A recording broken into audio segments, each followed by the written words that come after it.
बिस्मिल्लाहिर्रहमानिर्रहीम। अस्सलाम वालेकुम नाज़रीन, आपने कल हमारा प्रोग्राम देखा जिसमें हमने डॉक्टर साहब से बहुत से सवालात किए। कुछ मज़ीद सवालात भी थे जैसे कि मैंने आपको बताया था कि हमारे ज़हनों में भी वो बाकी हैं। आज डॉक्टर साहब से उनका भी जवाब देंगे। अस्सलाम वालेकुम डॉक्टर साहब। अच्छा डॉक्टर साहब, दज्जाल के बारे में जो एक कॉन्सेप्ट है कि उसकी एक आंख होगी और यानी इस तरह का कुछ है कि एक आंख वाला ही होगा वो आदमी है, क्या है उसका? ये बहुत एक मेरे ख्याल से वसी टॉपिक है। उसको लोगों ने वो काना दज्जाल कहते हैं, बड़ा एक सहल सा एक कहानियों में एक नाम बना दिया। एक पूरा कॉन्सेप्ट है और लेकिन वो क्या है, मेरे ख्याल से वो उसके ऊपर एक बड़ी एक सैर हासिल मैं गुफ्तगू करूँगा आने वाले प्रोग्राम्स में।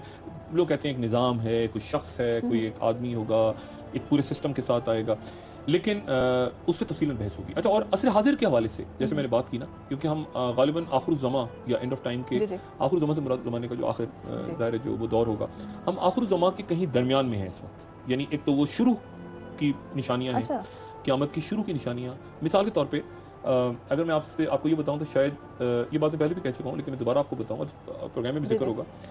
रसूल अल्लाह सल्लल्लाहु अलैहि वसल्लम का दुनिया में तशरीफ़ लाना भी क़यामत की निशानी थी। अच्छा, क्योंकि आखिरी नबी जब आखिरी नबी को भेजा गया और नबूवत ख़त्म हुई तो वो भी क़यामत की एक इब्तिदाई निशानी थी कि अब मामलात इस कायनात के, इस दुनिया के उस जानिब जा रहे हैं जहाँ पे ये वाइंड अप हो रहा है सारा सिलसिला। अब वो कितने 100 साल में होगा, कितने 1000 साल में होगा, वो वक्त की पैमाइश क्या है, क्या वो 1000 साल जो हैं, क्या वो ये कैलेंडर वाले 1000 साल हैं या कोई और 1000 साल एग्जिस्ट करते हैं। ये तो घड़ी वाले, हम तो घड़ी फॉलो कर रहे हैं, तो क्या कोई कुदरत के पास और निज़ाम भी है वक्त की पैमाइश का, जहाँ पे बुराक के सवार होकर रसूल अल्लाह सल्लल्लाहु अलैहि वसल्लम जाते हैं और वापस आते हैं तो कुंडी हिल रही होती है आसमानों की सैर करके। तो बात सारी है कि ये कितनी अजीब सी बात है कि आपकी दुनिया में, आप सल्लल्लाहु अलैहि वसल्लम की दुनिया में आमद ही क़यामत की एक निशानी थी। अब ये जो वक्त है गालिबन ये वो दरमियानी वक्त है, और ये वो वक्त है जहाँ पे बहुत सारी चीज़ें आपको नजर आ रही हैं, और उसके बाद फिर एक दौर आएगा जहाँ पे ये दज्जाल और बड़ी निशानी आपके सामने आ जाएंगी। लेकिन जो कुछ हो रहा है ना, ये चूंकि आपस में इंटरलिंक्ड है। जो पहले हुआ, यानी आप अपनी जिंदगी में जिस एज में हैं आप, उस एज को आप अपने बचपन से काट नहीं सकते। वो बचपन का जो टाइम है वो इस उम्र के साथ कनेक्टेड है, और जो आज आप कर रही हैं, ये जो भी शख्स जो कर रहा है वो उसके फ्यूचर के साथ लिंक्ड है। तो जो कुछ आएगा आगे वो ये आपस में इंटरलिंक्ड है सारा, और इसी तरह से ये ज़माने भी इंटरलिंक्ड हैं, ये दौर भी इंटरलिंक्ड है। और बड़ा इनका अब तो साइंटिफिक हवाले से मैं आपको एक और मिसाल देता हूँ। एक जो घर है जी, उस घर के मकीन, उस घर में रहने वाले लोग 40 साल के बाद तब्दील हो जाते हैं।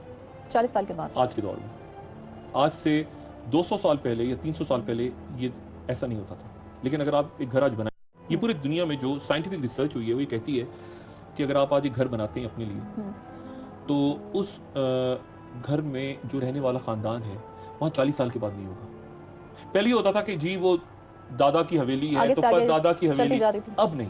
अब वो आपने घर बनाया, आपके बच्चे उस घर को रखा तो रखा, बेचा, किसी और मुल्क में निकल गए, कहीं शिफ्ट हो गए, कहीं और चले गए। 40 साल पूरी दुनिया में एक एवरेज है कि एक घर के मकीन 40 साल से ज्यादा नहीं रहते। वो खत्म हो गया दौर, और 250 साल पुरानी हवेली है हमारी, अब ऐसा नहीं है पूरी दुनिया में।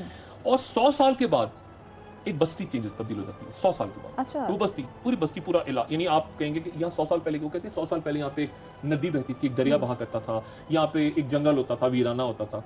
यानी आप इस्लामाबाद में आके पूछें कि 100 साल पहले क्या था यहाँ पे, तो आपको कोई शख्स नहीं मिलेगा जो आपको बताए कि यहाँ इस्लामाबाद में 100 साल पहले क्या था।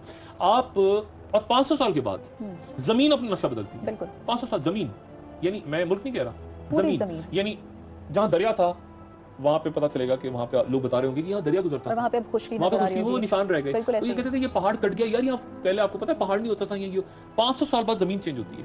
आज से 100 साल पहले का नक्शा आप उठा लें, पाकिस्तान कहाँ है, तुर्की कहाँ है, सऊदी अरब कहाँ है, खलीजी ममालिक कहाँ है, वसी एशिया कहाँ है, हिंदुस्तान कहाँ है, बांग्लादेश कहाँ है, यानी ये मुल्क कहाँ है आज से 100 साल पहले जी?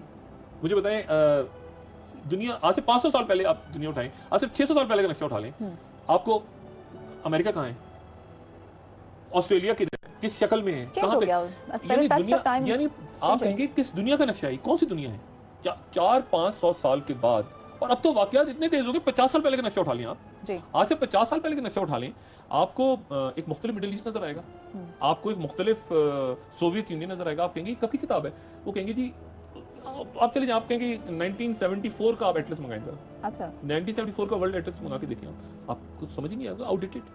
तो यानी दुनिया तब्दील हो रही है, वक्त तब्दील हो रहा है, नक्शे तब्दील हो रहे हैं। अब इन हालात में ये जो दज्जाल का कॉन्सेप्ट है, جو آپ نے بات کی آج سے چند سو سال پہلے یا میرے خیال سے چند دہائیاں پہلے تک یا شاید آج بھی وہ لوگ سنا رہے ہوتے ہیں کہ جی ایک کانا دجال ایک گھوڑے پہ بیٹھ کے آئے گا، اوڑا ہوگا اور کچھ تو میں نے ہاسپٹلز میں کچھ گاؤں میں دیہاتوں میں ان پڑھ لوگ اپاہج بچہ پیدا ہو جاتا ہے، گھر پہ معذور ہوتا ہے بچہ، اس کو کہتے ہیں دجال ہے، پورا محلہ پورا گاؤں جمع ہو جاتا ہے، کہتے ہیں دجال بنا دیتے ہیں. تو یہ ایک بالکل نئی دنیا، ایک نئے تصورات، اور اس میں اب جو بات ہو رہی ہے اب اس وقت دجال کیا ہے، کیسے ہوگا، کیسے آ سکتا ہے. اور میں صرف انٹرنیٹ دور کی بات نہیں کر رہا، میں نے جیسے کہا نا کہ میں پوسٹ انٹرنیٹ دور کی بات کر رہا ہوں کہ ایک پوسٹ انٹرنیٹ دور بھی آنے والا ہے، وہ آ جائے یا سے 10 سال کے بعد آئے. پوسٹ انٹرنیٹ دور میں کیسے کمیونیکیشن ہو رہی ہوگی. لوگ آپ مجھے دیکھیں نا کہ آج آپ کے ساتھ آپ کا آفس پورا آفس چل رہا ہوتا ہے، آپ کے ساتھ آپ کا ٹیلی فون جو ہے آپ کا پورا آفس ہے. اس سے پہلے ہوتا تھا کہ جائیں گھر پہ جا کے کمپیوٹر کھولیں، ای میل چیک کریں. اب سارا اب آپ کے پاس آپ کو نہ کیمرہ چاہیے، نہ آپ کو ریکارڈرز چاہیے، نہ آپ کو ای میلز چیک کرنے کے لیے آپ کے ساتھ پورا آفس آپ کو موو کر رہا ہے. ٹھیک ہے، آپ کی لوکیشن، آپ کے تو آپ اپلیکیشن ڈاؤن لوڈ، تو یہ آپ کے ساتھ آفس چل رہا ہے. اب آگے آنے والے دنوں میں کیا آپ کو اس کی بھی ضرورت رہے گی یا نہیں رہے گی؟ پوسٹ انٹرنیٹ دور جسے میں نے کہا. تو یہ دنیا اس طرح تبدیل ہو رہی ہے کہ ساتھ ساتھ کانسیپٹ تبدیل ہو رہے ہیں. اچھا ڈاکٹر صاحب، آپ نے بھی دجال کی بات کی، میں یہ جاننا چاہوں گی جو ابلیس ہے، ابلیس اور دجال دونوں میں کیا فرق ہے؟ دونوں کو ہی برائی سے ریلیٹ کیا جاتا ہے، تو کس طرح سے ڈیفرینشیٹ کریں دونوں کو؟ نہیں، ابلیس تو ایک موجود کردار ہے، اور وہ انسان سے پہلے، بہت پہلے موجود تھا. وہ جنات میں سے کچھ لوگ فرشتہ، لیکن جنات میں اور جنات پہ بھی میں بہرحال اس میں بات کروں گا تفصیل کے ساتھ، کیونکہ پہلے جب میں نے اینڈ آف ٹائم بنایا تھا تو جنات پہ بات نہیں کی تھی. اور میں وہ جن بھوتوں کا اس میں ذکر نہیں ہے کہ جو لوگ بیٹھ کے کہنے جن چڑھ گیا اس کے اوپر، جن اتار رہے ہوتے ہیں اور پھونک مارے ہوتے ہیں، نہیں. سورہ جن ہے، مسجد جن ہے. اگر آپ مسجد مکہ میں جائیں تو آپ کو مسجد جن نظر آتی ہے. باقاعدہ جنات کی اپنی دنیا ہے، اور وہ اس کو کیسے سائنس کیسے دیکھتی ہے. یہ میں وہ یو ایف اوز اور وہ بات ساری نہیں کر رہا، میں پراپر بات کر رہا ہوں کہ سائنس کیسے دیکھتی ہے جنات کو، اور سائنس کیسے دیکھتی ہے یہ ابلیس کے کریکٹر کو. وہ تو دیکھو ڈیول کہہ دیا آپ نے، تو ڈیول تو برائی ہو گئی ساری. نہیں، ابلیس کیا ہے؟ کیا شیطانی ابلیس ہے؟ ایک شیطان کا لفظ بھی، سیٹن بھی تو استعمال ہوتا ہے نا ڈیول کے ساتھ ساتھ سیٹن کا ورڈ بھی. تو سیٹن کیا ہے، ابلیس کیا ہے، جنات کیا ہیں؟ جنات کی شادیاں بھی ہوتی ہیں آپس میں. اچھا، ابلیس کی شادی بھی ہوئی. یہ ساری قصے میں سنا گا. ابلیس کی بھی شادی ہوئی، ابلیس کے بچے بھی ہوئے، ابلیس کے بچے بھی ہوئے، اس کی اولادیں بھی ہوئی آگے، ان کے بھی نام ہیں. یہ سارا آگے جا کے ان پروگراموں میں ڈسکس ہوگا. اور ان کا کیا کردار ہو. دجال ایک بالکل الگ کردار، اور دجال جو ہے وہ اس کا ظہور ہے. اب وہ کیا پیدا ہو گیا ہے یا پیدا اس نے ہونا ہے یا کب سے ہے، کہاں ہے، کہیں قید ہے کسی جگہ، کسی جزیرے میں ہے. یہ بھی روایات ہیں کہ گئے چند صحابہ اور انہوں نے جا کے دیکھا ایک جزیرے میں شخص کو بندے. تو سارا ذکر آئے گا کہ کیا دجال آلریڈی موجود ہے، اس کو رکھا ہوا ہے کسی جگہ، کیونکہ پیدائش نہیں ہے، دجال کا ظہور ہے. تو میرا خیال سے پروگرام کا انتظار کریں، وہ چند ایپیسوڈز گزر جائیں اینڈ آف ٹائم کی، پھر تفصیلی اس میں بحث ہوگی دجال کے کریکٹر پہ، ابلیس پہ بھی اور جنات پہ بھی. جی ڈاکٹر صاحب، باتوں کے سلسلے کو یہیں سے آگے بڑھائیں گے، ایک چھوٹی سی بریک کی طرف بڑھتے ہیں، اس کے بعد واپس آتے ہیں. ویلکم بیک ناظرین. ڈاکٹر صاحب یہ بتائیے گا، سارے جو مسالک ہیں اس پروگرام پہ ابھی تک کسی نے اختلاف نہیں کیا، ایسے کیسے ممکن ہوا؟ دیکھیں، یہ بڑی میری خوش قسمتی ہے، اللہ تعالیٰ کا بہت بڑا احسان ہے کہ اہل حدیث جن کو دیکھیں، میں پہلے تو آپ کو یہ بتاؤں نا کہ یہ جو ہمارے پاکستان میں بریلوی، دیوبندی جو یہ مسالک ہیں، یہ وہ مسالک نہیں ہیں. اگر آپ لبنان میں چلے جائیں یا آپ الجزائر میں چلے جائیں تو آپ کو یہ، یا باقی عرب ممالک میں چلے جائیں، مسلم ممالک میں چلے جائیں، تو آپ کو دیوبندی یا بریلوی یہ خالصتاً ہمارے بر صغیر، یعنی امام رضا شاہ بریلوی یا مطلب دیوبند سے نکلے ہوئے الفاظ ہیں. تو یہ وہاں پہ سمجھ نہیں آئیں گے لوگوں کو، وہ ان کو کسی اور نام سے، انہی تھیوریز کو، انہی آئیڈیاز کو وہاں کسی اور نام سے لیں گے. یہ جو مسالک ہیں جن کا میں نے ذکر کیا آپ سے، بریلوی، دیوبندی، یہ سارے بر صغیر کے مسالک ہیں جو مجموعی طور پہ جو اسلامی دنیا ہے اس میں یہ کسی اور، یہ جو نظریات ہیں یہ کسی اور عنوان سے، کسی اور طبقے سے پہچانے جاتے ہیں. کسی نے اعتراض نہیں کیا. یہ اللہ تعالیٰ کا بہت بڑا احسان ہے، کیونکہ خاص طور پہ امام مہدی کے اوپر دو بالکل جو اہل سنت والجماعت ہیں ان کے نزدیک حضرت امام مہدی پیدا ہوں گے. اہل تشیع کے نزدیک امام مہدی موجود ہیں، ٹھیک ہے، اور امام غائب ہیں، اور انہوں نے ایک خاص وقت میں ظاہر ہونا ہے. لیکن اس کے بعد بہت ساری چیزیں مل جاتی ہیں. یعنی اگر آپ دیکھیں کہ پیدا ہونا ہے یا پیدا ہو چکے ہیں اور غائب ہیں، بہت ساری چیزیں مل جاتی ہیں. تو اس میں میری یہ کوشش یہ رہی ہے کہ تمام مسالک کا پوائنٹ آف ویو ڈسکس کروں. مطلب میں ساتھ ساتھ یہ بتاتا جاؤں کہ امام شافعی نے یہ کہا. امام مہدی کے بارے میں جو جید علماء ہیں اہل تشیع علماء, اچھا ان میں بھی اختلاف ہے, جو اہل تشیع علماء ہیں ان میں بھی امام غائب, ہاں امام غائب کے اوپر اختلاف ہے, لیکن مختلف اختلاف ان کے بھی میں بتاؤں کہ ایک نقطہ نظر یہ ہے امام غائب کے بارے میں, دوسرا یہ ہے اسی طرح سے اہل سنت والجماعت کے مختلف جو لوگ ہیں وہ یہ کہہ رہے ہیں, اہل حدیث یہ کہہ رہے ہیں. دیکھیں نا ایسے بھی تو ہمارے ہاں مسالک موجود ہیں جو حدیث کو نہیں مانتے, جو اگر حدیث کو منکر حدیث ہیں تو پھر خاص جگہ کٹ آف ہو جاتا ہے, کیونکہ زیادہ تر باتیں تو حدیث میں آئی ہیں یا بیان ہوئی ہیں بعد میں, روایتیں ہیں, چاہے وہ اہل تشیع کے حوالے سے ہوں یا وہ اہل سنت والجماعت کے حوالے سے بات. لیکن اگر آپ مانتے ہی نہیں اور آپ نے وہیں پہ کہہ دیا کہ ہم صرف قرآن کے بعد ہم کسی بات کو نہیں مانتے, تو پھر وہ بات تھوڑا سا مسئلہ ہو جاتا ہے آگے بڑھنا. لیکن ان کے پوائنٹ آف ویو کو بھی سامنے رکھا, کیونکہ اس پہ تو سب ایگری کرتے ہیں نا کہ قیامت نے آنا ہے, مطلب قیامت, سورہ قیامت تو موجود ہے, تو قیامت کا جب ذکر ہو گیا تو ایگری تو سارے کر گئے, لیکن اس سے پہلے کی علامتوں پہ پھر ڈفرینس آنا شروع ہوتا ہے. یہ اللہ کا بڑا شکر ہے کہ ایک تو کسی کو کبھی اختلاف اس پہ نہیں ہوا, کوئی فتنہ نہیں پیدا ہوا, انشاءاللہ ہوگا بھی نہیں. تمام مسالک سے میں رجوع بھی کرتا ہوں خاموشی کے ساتھ. ان کی کتابیں پڑھنے کے بعد اگر مجھے کہیں ابہام ہوتا ہے تو میں علماء سے, بہت سے, اچھا علماء کو میں الگ پھر کرتا ہوں, بہت سی ہماری شخصیات جو ٹی وی چینلز پہ آتے ہیں ان میں علماء بھی ہوتے ہیں, لیکن ان میں کچھ ایسے لوگ بھی ہوتے ہیں جو ظاہر ہے کہ بات کرتے ہیں مذہب کی لیکن ان کے پاس علم نہیں ہوتا. میں ایک طالب علم ہوں, میں علماء سے رابطہ کرتا ہوں اور میں ان سے پوچھتا ہوں کہ میں نے یہ کتاب پڑھی, اہل تشیع ہوں چاہے وہ, اور ایسا بھی ہوا اس خاص طور پہ اس پروگرام کو بناتے ہوئے میں یہ بتاتا چلوں کہ میں نے لبنان بھی, میں نے مصر بھی بات کی, یعنی میں نے صرف اس کو محدود نہیں رکھا کہ میں صرف پاکستان یا ہندوستان یا اس خطے کے لوگوں سے پوچھوں, میں نے ایران بھی لوگوں سے بات کی, میں نے سعودی عرب میں لوگوں سے بات کی, میں نے عراق میں لوگوں سے بات کی, مطلب لوگوں سے بات کی. اور میں نے کوشش یہ کی, ایک مرحلہ تو ایسا آیا کہ میں نے چائنا میں بھی بات کی لوگوں سے, کیونکہ وہ یاجوج ماجوج کا ذکر آتا ہے تو وہ تو چائنا سے آ رہے ہیں اور منگول ہوں گے, چپٹی ناکے ہوں گی اور ترکی اور یہ ساری چوری. تو بات یہ ہے کہ کوشش یہ ہے کہ اس میں یہ ایک ایسا ایک لٹریچر سامنے آ جائے, سوشل میڈیا پر بھی آ جائے, جب تک سوشل میڈیا رہے گا کسی نہ کسی انداز میں آگے چلتا رہے گا, یہ کتابوں کی شکل میں بھی آ جائے, یہ ٹی وی پر بھی آ جائے, اس کو جتنا لوگ زیادہ دیکھ سکیں اس کو دیکھیں. سوالات لوگوں کے ذہنوں میں آئیں گے اور آنے چاہیے, اور ساتھ ساتھ سوالات کے جواب بھی میں دوں, یہ بھی میری خواہش ہوگی. یہ نہیں کہ بس بات کر کے میں نکل گیا آگے اور لوگ سن کے چپ ہو گئے. پہلے ایسا ہوا کہ میں نے لوگوں سے کہا کہ آپ سوالات بھیجیں, لوگوں نے بہت بڑی تعداد میں سوالات بھیجے, میں جواب نہیں دے پایا. اس بار انشاءاللہ کوشش یہ ہوگی کہ سوالات کا جواب بھی ان کو دوں. اچھا ڈاکٹر صاحب, یاجوج ماجوج قوم کی آپ نے بات کی, تو وہ جو قوم ہے کیا وہ ابھی موجود ہے, اس کا وہ کیا ہے چیز ہے؟ یہ تو ابھی میں بتا دوں گا تو پھر پروگرام آپ نہیں دیکھیں گے, نہ ناظرین دیکھیں گے. اگین بہت ساری تھیوریز ہیں, بہت ساری تھیوریز. اچھا خوارج کے حوالے سے بتائیے گا. یاجوج ماجوج کا یہ کہ دیوار کھڑی کر دی, پھر اس طرف کیا ہوا, پھر اس طرف نہیں ہوا, کیا موجود ہے, کیا کر کوئی دیوار ہے اس کو کھاتے ہیں, اس کو کھاتے ہیں, وہ نکلتے ہیں. پھر یہ ابھی پاورز جو آپ کی سپر پاورز ہیں اس کے حوالے سے بھی بات ہو رہی ہے کہ کیا وہ یاجوج ماجوج ہے. مطلب یہ میں بات تفصیلاً کروں گا. خوارج کی آپ نے جو بات کی نا, خوارج کے حوالے سے بھی ذکر ہوگا. سینسٹیو ٹاپک ہے لیکن بہرحال ذکر ہوگا خوارج کے حوالے سے. اور ہم سب کو علم ہے کہ خوارج نے کہاں سے جنم لیا تھا. جنگ صفین کے موقع پہ ایک گروہ الگ ہو گیا تھا اور اس گروہ نے پھر دونوں طرف ٹارگٹ کیا, یعنی دونوں طرف, یعنی جو حضرت علی کرم اللہ وجہ کو بھی کیا, اپنا ہدف بنایا, اور اس طرف انہوں نے جو دوسرا گروہ تھا اہل سنت والجماعت ان کو بھی کیا, اور خوارج الگ ہو گئے.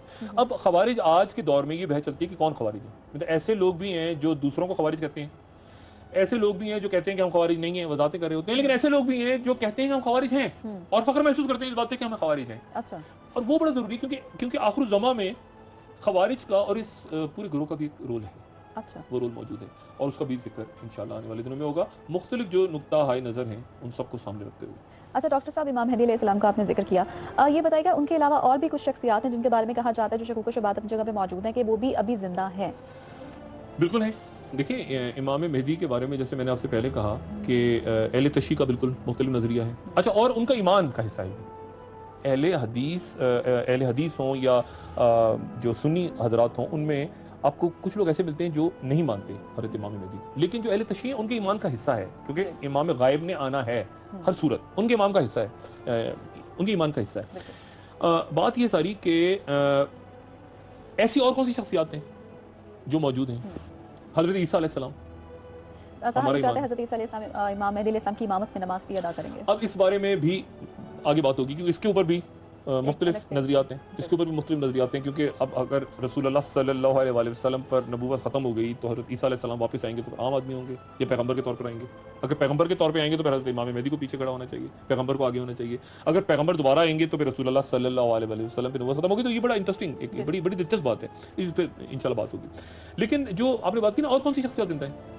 हज़रत इमाम मेहदी के ऊपर बात होती है, हज़रत ईसा अलैहिस्सलाम के ऊपर बात होती है। ऐसे लोग भी मौजूद हैं जो कहते हैं कि हज़रत ईसा अलैहिस्सलाम, और मुसलमानों में मौजूद है एक तबका ऐसा जो कहता है कि हज़रत ईसा अलैहिस्सलाम वफ़ात पा चुके हैं, वो हयात नहीं है, लेकिन वो तादाद बड़ी थोड़ी है। हज़रत खिज़र अलैहिस्सलाम के बारे में क्या बात की जाती है कि हज़रत खिज़र अलैहिस्सलाम कौन है? एक तो ये तय नहीं होता अभी तक, आप उलमा से बात करें, और एक तो हज़रत खिज़र अलैहिस्सलाम के बारे में बहुत कम किताबें लिखी गई हैं और बहुत कम कहा गया है। बहुत सी रवायतें जो ज़ईफ़ रवायतें हैं, लेकिन ये कि हज़रत खिज़र अलैहिस्सलाम कौन हैं, क्या वली हैं, क्या फ़रिश्ते हैं, क्या पैगंबर हैं? अगर पैगंबर हैं तो फिर क्या वो हज़रत मूसा अलैहिस्सलाम से बड़े पैगंबर थे? जो मूसा अलैहिस्सलाम को कहा गया ना, ये कहा गया ना कुरान शरीफ में है ना कि हज़रत मूसा अलैहिस्सलाम को भेजा गया हज़रत खिज़र अलैहिस्सलाम के पास और कहा गया कि उस आदमी के पास जाओ और उससे इल्म हासिल करो, और वो हज़रत खिज़र अलैहिस्सलाम थे, और पूरा वाक़या उनका सूरह कहफ में। तो बात यह है कि क्या वो ऐसे पैगंबर थे जिन्होंने फिर हज़रत मूसा अलैहिस्सलाम को बताया और तस्वीर फरमाई? वो तीन वाक़यात यकीनन लोगों के ज़हन में होंगे। वो एक दीवार गिर रही थी, उन्होंने खड़ी कर दी, एक बच्चे को कत्ल कर दिया और कहा कि हर मूसा से उन्होंने बार बार कहा मूसा अलैहिस्सलाम से कि मुझसे वजह मत पूछना। तो वो कौन थे हज़रत खिज़र अलैहिस्सलाम? अब इसके ऊपर उलमा में इत्तेफाक नहीं है कि वो पैगंबर थे या पैगंबर नहीं थे, वली थे। अच्छा वली थे तो वली का क्या दर्जा? ये पैगंबर उनके पास गए और उनसे पूछा क्या वली का दर्जा पैगंबर से बड़ा होता है? इसके ऊपर एक डिस्प्यूट चलती रही, लेकिन कोशिश होगी कि मैं उस डिस्प्यूट में बहुत ज़्यादा ना जाऊँ, लेकिन जो नुक्ता नज़र है हज़रत खिज़र के बारे में वो बता दूँ। और फिर वो जिंदा हैं, अगर वो जिंदा हैं तो कहाँ हैं? और अगर जिंदा हैं तो फिर वो क्या रसूलुल्लाह सल्लल्लाहु अलैहि वसल्लम के साथ उनकी मुलाकात हुई? नहीं हुई तो क्यों नहीं हुई? क्योंकि उनको आना चाहिए था हज़रत खिज़र को और हाज़िरी देनी चाहिए थी। कुछ लोग कहते हैं कि हाज़िरी दी और मिले रसूलुल्लाह सल्लल्लाहु अलैहि वसल्लम, कुछ लोग कहते हैं कि उन्होंने बाकायदा ग़ज़वात में शिरकत की हज़रत खिज़र ने। ये डिबेट सारी आने वाले प्रोग्राम्स में मैं डिस्कस करूंगा हज़रत खिज़र के हवाले से। इससे पहले कि मैं और कौन सी शख्सियत जिंदा हैं, हज़रत इलियास अलैहिस्सलाम के बारे में कहा जाता है कि वो भी हयात है। अच्छा, पैगंबर हज़रत इलियास अलैहिस्सलाम के बारे में, हज़रत इदरीस अलैहिस्सलाम के बारे में कहा जाता है कि वो भी हयात है। तो ये जो तमाम शख्सियत, कुछ लोग कहते हैं, कुछ लोग नहीं कहते, और जो कहते हैं वो किस बुनियाद पे कहते हैं कि ये सारे पैगंबर जिंदा हैं जिनका मैंने नाम लिया, ये भी डिस्कस होगा। अच्छा डॉक्टर साहब, ये जो तमाम हस्तियां जिनके बारे में भी हम बात कर रहे हैं, तो उन सबका ज़हूर होगा क़यामत से पहले? ये मैं प्रोग्राम के अंदर बात करूंगा क्योंकि ये इंपॉर्टेंट बात है। हज़रत खिज़र अलैहिस्सलाम का अगर वो हयात हैं तो उनका ज़हूर होगा क़यामत से पहले आखिर ज़मा में, और मदीना मुनव्वरा के पास उनका ज़हूर होगा। किन हालात में होगा मैं खास प्रोग्राम में बात करूंगा। जी डॉक्टर साहब, बातों का सिलसिला यहीं से आगे बढ़ाएंगे। यहाँ पे वक्त ब्रेक है, ब्रेक के बाद दोबारा हाजिर होते हैं।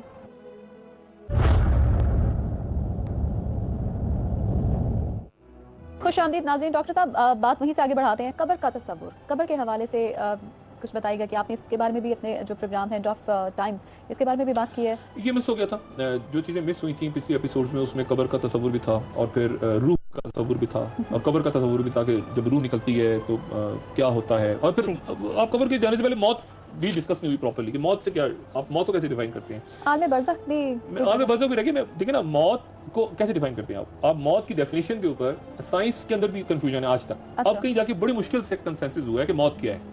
अभी तक ये तय नहीं हो रहा था कि मौत क्या है। आपकी बात सुनकर बड़ी हैरत होगी कि डेथ से क्या मुराद है। ये डॉक्टर्स, ये साइंस इस बात पे चंद साल पहले साइंस समझी है कि मौत क्या है, और अभी भी इस पर कंफ्यूजन है, डिबेट है। मुझे लगता है कुछ सालों के बाद इस पे नई थ्योरी आ जाएगी। मिसाल के तौर पे ये किसी का ख्याल है कि सांस बंद हो गई, ऐसा ना, सांस बंद हो गया, धड़कना बंद कर दिया, सांस बंद हो गई तो मौत हो गई, तो आप वेंटिलेटर पे डाल दें, ये भी है, तो बंदा तो जिंदा है, वो पड़ा हुआ है वेंटिलेटर पे, उसका सांस नहीं चल रहा, वो जिंदा है, मसनूई सांस है, तो इसका मतलब सांस बंद होना मौत नहीं है।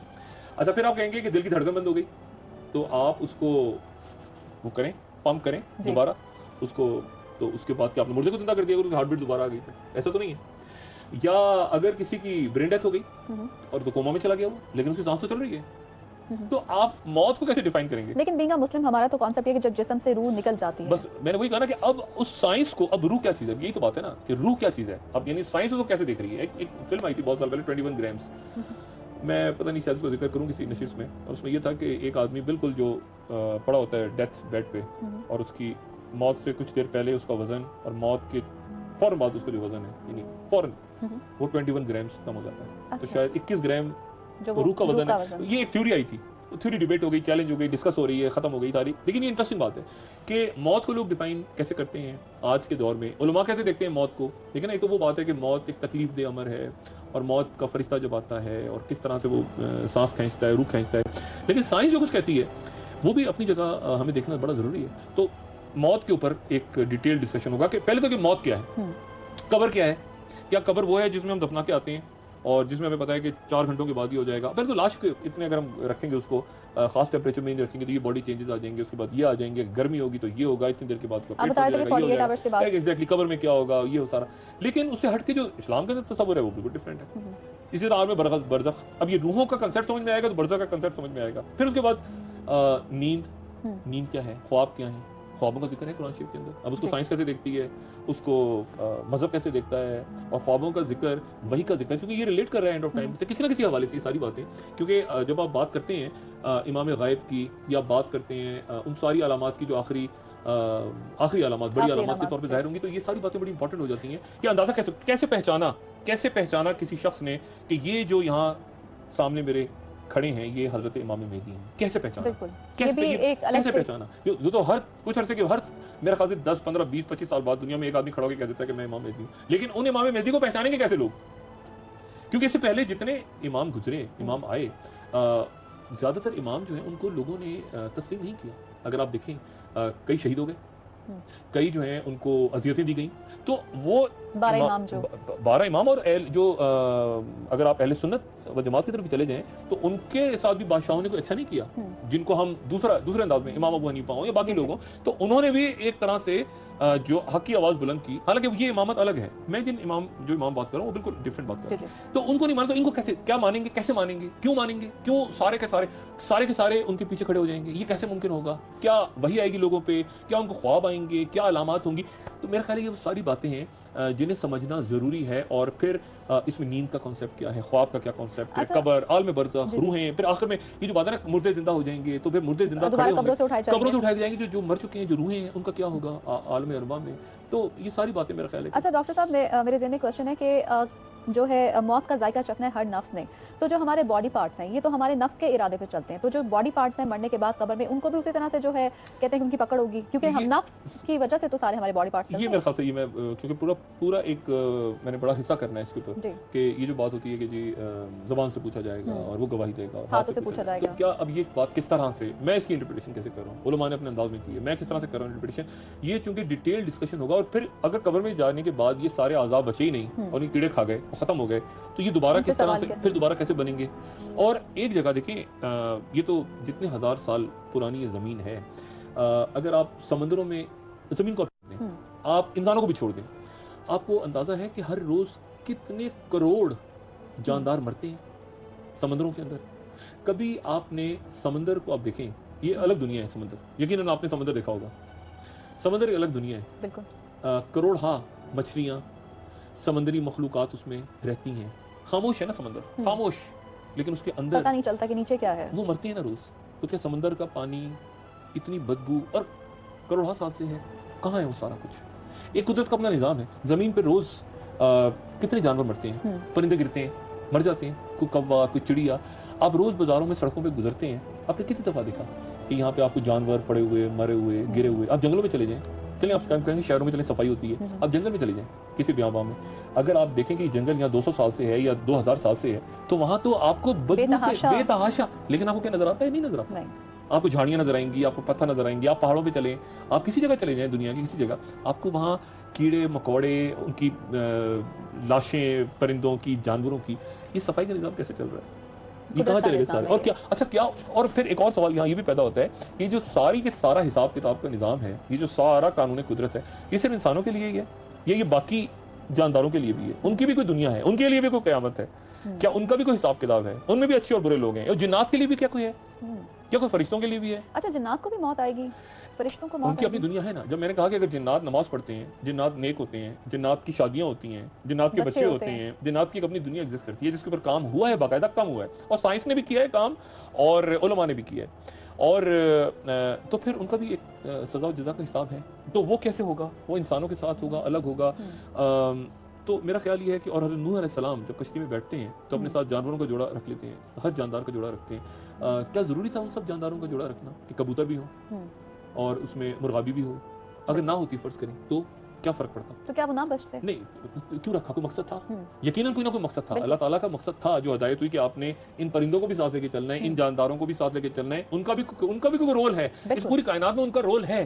ہر چیز کا کچھ مقصد ہے. اب ان کا کیا مقصد ہے مجھے بتائیں نا. ایک کبوتر کا کیا مقصد ہوگا، ایک مرغابی کا کیا مقصد ہوگا؟ جی لیکن کوئی مقصد تھا، کسی وجہ سے وہ رہے، کسی وجہ سے وہ آگے چلے. تو میرا خیال ہے کہ جو لوگ دیکھیں گے یہ and of time the final call, سوال ان کے ذہنوں میں بہت سارے آئیں گے، اور اگر نہیں آئیں گے تو مجھے مایوسی ہوگی، اگر آئیں گے تو مجھے خوشی ہوگی کہ سوال آئے ان کے، اور میں کافی حد تک ان کا جواب دینے میں، اور جہاں جواب نہیں دے پاؤں گا یقیناً میں رابطہ کروں گا علماء سے، بڑے لوگوں سے جو دسترس رکھتے ہیں قرآن و حدیث پہ، بہت سمجھتے ہیں معاملات کو، اور پھر جوابات کے ساتھ. ڈاکٹر صاحب کل سے انشاءاللہ آپ کا یہ پروگرام شروع ہو رہا ہے، آپ اپنے دیکھنے والوں کو کیا میسج دینا چاہیں گے اس بارے میں؟ میں میسج یہ دینا چاہوں گا کہ ایک تو سیاست پہ بات میں کرتا ہوں. ایک دنیا کی سیاست ہے، خارجہ امور ہیں، پالیسیز ہیں، بہت کچھ ہو رہا ہوتا ہے. بہت سی باتیں لوگوں کو اچھی لگتی ہیں، بہت سی باتیں لوگوں کو بری لگتی ہیں، اور بری لگنی بھی چاہیے، کیونکہ ایک آدمی جس کا کام ہی وہ جو ہو، اگر نقاد تنقید ہی کر رہا ہو تو پھر یہ پاسبل نہیں ہے کہ اس کی ساری باتیں اچھی لگیں لوگوں کو. لیکن یہ جو اینڈ آف ٹائم ہے، میری گزارش یہ ہوگی کہ وہ لوگ تمسخر اڑانے والے لوگوں کو تو میں سائڈ پہ رکھ رہا ہوں، وہ تو ایسٹ ہے میرا، وہ تمسخر جو اڑائیں گے وہ تو میرا ایسٹ ہے، کیونکہ ایکچولی وہ مجھے اسٹرینتھ پرووائڈ کریں گے کہ میرا کام ریلیونٹ ہے اور میرے کام کا اثر ہو رہا ہے. تو ان کا تمسخر اڑانا تو ٹھیک ہے بالکل. جو باقی لوگ ہیں، اور مجھے اس بات کا یقین ہے کہ وہ بہت بڑی تعداد میں ہیں، بہت بڑی تعداد میں پوری دنیا میں ہیں. میری گزارش ہوگی کہ اس پروگرام کو میرے سیاسی میں جو گفتگو کرتا ہوں اس سے ہٹ کے دیکھیں، اور اس میں چونکہ اسرائیلیات کا بھی ذکر ہے تو اور یہ انگلش میں بھی آگے جا کے ڈبنگ ہوگی، تو جو آرتھوڈاکس ہیں جیوز وہ بھی دیکھیں، باقی لوگ بھی دیکھیں اس کو، کیتھولکس بھی دیکھیں اس کو، پروٹیسٹنٹس بھی دیکھیں اس کو، ہندوز بھی دیکھیں، اس میں ہندوازم کا بھی ذکر ہے، بدھسٹ کا بھی ذکر ہے. قیامت تو سب کے لیے، اینڈ آف ٹائم تو سب کے لیے. جو ایتھسٹ ہیں، جو کسی مذہب پہ یقین نہیں رکھتے، موت تو ان کو بھی آنی ہے، دنیا تو ان کے لیے بھی ختم ہونی ہے، وہ بھی دیکھیں.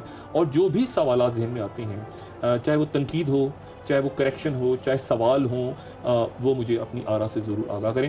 اس بات کو ذہن میں رکھ کے کہ میں اس پروگرام کو، یہ جو سیریز ہے اس کو میں ایک خوش قسمتی سمجھ رہا ہوں، اپنے لیے بھی، اے آر وائی کا بھی شکر گزار ہوں، اپنی ٹیم کا بھی شکر گزار ہوں، آصف، راشد، باقی ٹیکنیکل ٹیم، میرے ساتھ یہاں پہ جو کیمرے پہ موجود ہیں دوست اور رہیں گے آنے والے دنوں میں، سب کا نام لے کے بھی شکریہ ادا کروں گا. یہ وہ لوگ ہیں کیونکہ ایک طرح سے صدقہ جاریہ ہے، جہاں تک لوگ اس کو دیکھتے رہیں گے، یہ دیکھ رہے ہیں 2004 سے لے کے آج تک، میں اس کو صدقہ جاریہ سمجھتا ہوں، اور اللہ تعالیٰ اس میں برکت دے. بہت بہت شکریہ ڈاکٹر صاحب. آج کا جو ہمارا تعارفی پروگرام تھا یہ اپنے اختتام کو پہنچتا ہے. کل آپ لوگوں سے دوبارہ سے ڈاکٹر صاحب کی ملاقات ہوگی.